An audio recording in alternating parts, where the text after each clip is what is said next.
টলিউডের জনপ্রিয় অভিনেত্রী ও বাংলার জনপ্রিয় রিয়ালিটি শো দিদি নাম্বার ওয়ানের সেই রচনা ব্যানার্জির এবার চোখে মুখে পানি। দর্শক, এই পানি কোনো সুখের পানি নয়, এই চোখের পানি অনেক কষ্টের। যে পরিবারে ছিল এতটি বছর সবাইকে আগলে রেখে, সেই দিদি নাম্বার ওয়ান নামে পরিবারটি এখন রচনা ব্যানার্জির হাতের নাগালের বাইরে। তিনি চাইলেও সেই জি বাংলার জনপ্রিয় রিয়ালিটি শো দিদি নাম্বার ওয়ানে চাইলেও আর কাজ করতে পারবেন না এই অভিনেত্রী। তিনি একটি ভিডিওতে অনেক দুঃখভরা মন নিয়ে তার ভক্তদের উদ্দেশ্য করে বলেন, ভগবান স্বস্তিকাকে ক্ষমা করবে না, আমার রিজিক এসে হাত দিয়েছে, কিন্তু আমার রিজিকের ব্যবস্থা করে দিবে ভগবান যদি আমি সৎ পথে থাকি তাহলে।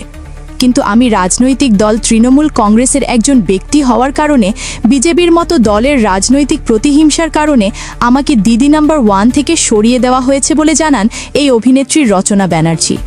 আর সেই সঙ্গে উঁকি দিচ্ছে একাধিক প্রশ্ন। সত্যি কি দিদি নাম্বার ওয়ান অনুষ্ঠানে বড় কোনো পরিবর্তন আসছে, নাকি সোশ্যাল মিডিয়ায় ছড়ানো দাবিগুলো অতিরঞ্জিত? চলুন দেখা যাক সেগুলোর সত্যতা আসলে কতটুকু। দর্শক, দিদি নাম্বার ওয়ান মানেই রচনা ব্যানার্জির হাসি, প্রাণবন্ত উপস্থাপনা এবং দর্শকদের সাথে তার আন্তরিক সম্পর্ক। পশ্চিমবঙ্গেই নয়, বাংলাদেশেও এই অনুষ্ঠান বেশ জনপ্রিয়। তাই অনুষ্ঠানটির কোনো ছোট বড় পরিবর্তনের খবর মুহূর্তেই ভাইরাল হয়ে যায়। সম্প্রতি নতুন সিজন নিয়ে আলোচনা হচ্ছে। প্রকাশিত প্রোমো এবং বিভিন্ন প্রতিবেদন দেখে অনেকেই বলছেন এবার অনুষ্ঠানের নতুন সাজসজ্জা ও ফরম্যাটের পরিকল্পনা করেছেন। এই খবর প্রকাশ্যে আসতেই সোশ্যাল মিডিয়ায় জল্পনা শুরু। অনেকে নতুন পরিবর্তনকে স্বাগত জানিয়েছেন, কিন্তু অনেক ভক্তও বলছেন রচনা ছাড়া দিদি নাম্বার ওয়ান ভাবাও যায় না।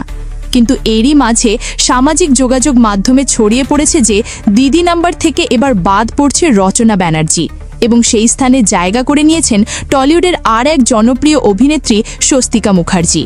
কিন্তু সোশ্যাল মিডিয়ায় আরও শোনা যাচ্ছে যে যদি দিদি নাম্বার থেকে বাদ দেওয়া হয় এই রচনাকে, তাহলে স্বস্তিকা মুখার্জির ব্যক্তিগত ভিডিও ভাইরাল করে দেবে এই রচনা ব্যানার্জি, যাকে ঘিরে শুরু হয়েছে তীব্র আলোচনা ও সমালোচনা টলিগঞ্জে।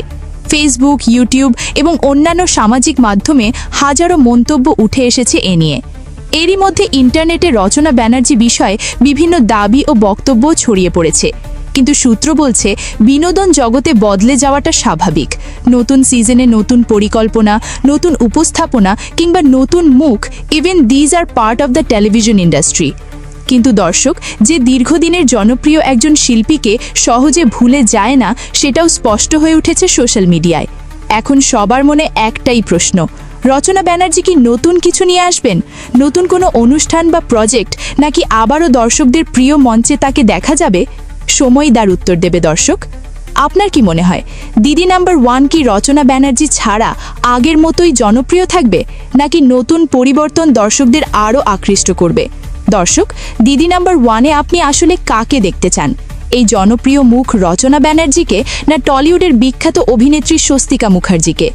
আপনার মতামত অবশ্যই কমেন্টে করে জানিয়ে দিতে পারেন আমাদেরকে। ভিডিওটি ভালো লাগলে লাইক দিন, বন্ধুদের সঙ্গে শেয়ার করুন এবং টলিউড ও বিনোদন জগতের সর্বশেষ আপডেট পেতে আমাদের চ্যানেলটি সাবস্ক্রাইব করতে ভুলবেন না। ধন্যবাদ।